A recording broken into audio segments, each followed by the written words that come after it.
ఆ పుణ్యక్షేత్రానికి ఉన్న పవిత్రతని గడిచిన ప్రభుత్వ కాలంలో ఎలా అపవిత్రం చేశారు, ఎలాంటి అవినీతి జరుగుతుంది, ఎలాంటి పొలిటికల్ లాబీయింగ్ కోసం ఎలా వాడుకుంటున్నారు అనే ఇలాంటి అంశాలు సామాన్య భక్తులకు అసలు దర్శనమే మహద్భాగ్యం అయిపోయింది అనే ఒక ఈ యాంగిల్స్లో మనం మాట్లాడుతున్నాం. అయితే విపరీతమైన స్పందన నేను ఎప్పుడు చూడాల ఈ స్థాయిలో మెసేజ్లో వెలువ.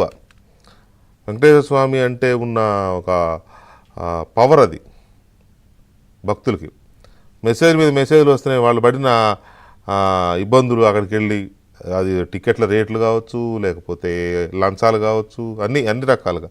సో ఈ ఫోన్లు ఇలా ఈ మెసేజ్లు ఇలా వస్తుండగానే ప్రముఖ సినీ నిర్మాత అశోక్ కుమార్ గారు దీని మీద స్పందించడం కోసం లైన్లోకి వచ్చారు. వారితో కూడా ఒకసారి మాట్లాడదాం. అశోక్ కుమార్ గారు నమస్తే అండి. నమస్కారం అండి. నమస్తే. ఏంటి మీ ఎక్స్పీరియన్స్ ఏంటి దీని మీద? లేదు సార్, అంటే ఎప్పుడు తిరుమల అంటే సాక్షాత్తు కలియుగంలో ప్రత్యక్ష దైవం అండి.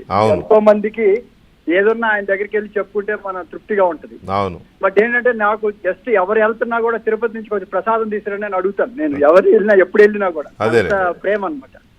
నాకు నిన్న మా వియంకుడు గారు వెళ్ళారు నిజ పాద దర్శనానికి. సరే నేను ఎప్పుడు జనరల్ గా అడగను, ఫోన్ చేసి వెళ్ళారని తెలిసి ఆ జిలేబీ ప్రసాదం అది కొంచెం పంపించండి సార్, అది చాలా ఇష్టం నాకు, కొంచెం 2 తీసుకురండి అని రిక్వెస్ట్ చేశా. సరే బాబు ఆయన తీసుకొచ్చారు, ఇవాళ నాకు ఇంటికి పంపించారు. నేను నా లైఫ్ లో అంటే దానికంటే ఒక పవిత్రమైన ఇది ఉంటదండి. అసలు మామూలు లడ్లు అంటే సరే కొంచెం రెగ్యులర్ గా ఉండేది, దాంట్లో కొంచెం రోజు చేసే దాంట్లో మార్పు ఉంటుంది. బట్ దీంట్లో ఎప్పుడు మార్పు ఉండదు సార్, చాలా బాగుంటది. అసలు అది ఒక 4 రోజులతో తిన్నా కూడా ఆ పవిత్రత, ఆ స్మెల్ అన్ని అద్భుతంగా ఉంటుంది. ఇవాళ వస్తే నేను వచ్చిందనగానే చాలా ఆత్రంగా వెళ్ళి అది చూస్తే నేను షాక్ తిన్నాను సార్. అంటే అది జనరల్ గా ఆ ప్రసాదం అనేది నేతితో చేస్తారు. ఇది చాలా 3 రోజులు 4 రోజులకైనా కూడా ఇది కూడా పోదు. అవును. అలాంటిది మొత్తం షుగర్ పైన వేసి చల్లినట్టుంది. అసలు టేస్ట్ లేదు. అలాంటి అసలు మామూలు అంటే దేవుడి ప్రసాదం ఇలా ఉందా అనేది చాలా బాధేసింది సార్ నాకు. అంటే ప్రసాదంగా ఫీల్ అవ్వాలి, దానిలో టేస్ట్ గురించి కూడా మనం ఆలోచించుకోవాలి. అంటే ఒకటి మీరు అన్నది ప్రసాదమే టేస్ట్ గురించి అని కాకపోయినా తిరుపతి ప్రసాదానికి ఒక రకమైన ఒక పేటెంట్ లాంటిది ఉంది. ఆ టేస్ట్ కానీ లేకపోతే ఆ క్వాలిటీ కానీ ఆ ఫ్లేవర్ కానీ దేనికి రాదు, అది పోయింది ఇప్పుడు. అసలు 100% సార్. అసలు ఈవెన్ కారం జిలేబీ కూడా అంత అద్భుతంగా ఉంటది.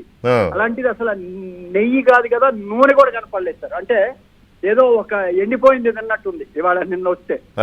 చాలా బాధేసింది. భగవంతుని అనుకున్నా, కోరుకున్నా, స్వామి ఇలాంటి అసలు అంటే నీ దగ్గర ఉండే వాళ్ళు ఇలా చేస్తుంటే వాళ్ళకి ఎలాంటి కనువిప్పు కల్పించాలనేది నేను నిజంగా చాలా వేడుకున్నా. కనీసం ప్రతి ఒక్క భక్తుడు వాడు ఏం ఆశించాడు కదా సార్, ఒక లడ్డో ఏదో ఒక ప్రసాదంతో అది పవిత్రంగా తీసుకెళ్లి ఊరంతా పోయి వాళ్ళ ఇంటికి వెళ్ళి బంధువులకి అందరికి ఇస్తారు.